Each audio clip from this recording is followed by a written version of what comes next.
রাজধানীর Gulshan model high স্কুলে vote প্রদান করেছে বিএনপি চেয়ারম্যান তারেক রহমান। সকাল 9:36 প্রবেশ করেন এবং ভোট দিয়ে 9:50 বেরিয়ে এসে সাংবাদিকদের সঙ্গে কথা বলেন তিনি। তার সঙ্গে ছিলেন সহধর্মিণী ডাক্তার জুবাইদা রহমান এবং মেয়ে জাইমা রহমান।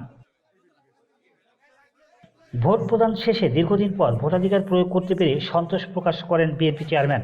একই সঙ্গে নির্বাচনে বিএনপি জয়ের ব্যাপারে দৃঢ় আশাবাদ ব্যক্ত করেন। তারেক রহমান বলেন, বিগত এক যুগেরও বেশি সময় ধরে বাংলাদেশের মানুষ এই দিনটির জন্য অপেক্ষা করেছিল।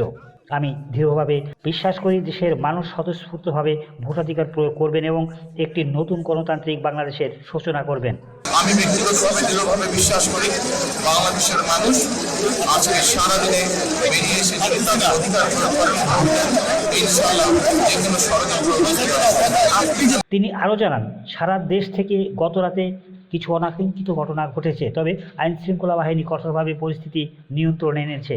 ভোটার ও দলীয় নেতাকর্মীদের শেষ পর্যন্ত কেন্দ্রে থাকার আহ্বান জানিয়ে তিনি বলেন, মানুষ যদি সারাদিন ভোট কেন্দ্রে এসে তাদের অধিকার প্রয়োগ করেন তাহলে ইনশাআল্লাহ যে কোনো ষড়যন্ত্র রুখে দেওয়া সম্ভব।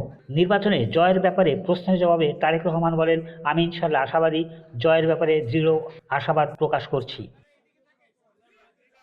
বিএনপি সরকার গঠন করলে সবচেয়ে বেশি প্রাধান্য দেওয়া হবে দেশের আইন শৃঙ্খলা পরিস্থিতি উন্নয়নে। তিনি বলেন, জনসাধারণ যাতে নিরাপদ বোধ করেন সেটি হবে আমাদের প্রধান লক্ষ্য। নারীর অংশগ্রহণ ও ক্ষমতায়নের বিষয়েও গুরুত্ব আরোপ করেন বিএনপির চেয়ারম্যান। তিনি বলেন, দেশের অর্ধেক জনগণ নারী, তাদের পিছিয়ে রেখে দেশের উন্নয়ন সম্ভব নয়।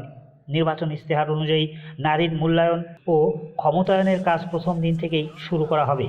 সবাইকে সঙ্গে নিয়ে একটি সুন্দর ও স্থিতিশীল আগামীর প্রত্যাশা জানিয়ে তিনি তার বক্তব্য শেষ করেন। নিউজ ডেস্ক, দৈনিক দৃষ্টি।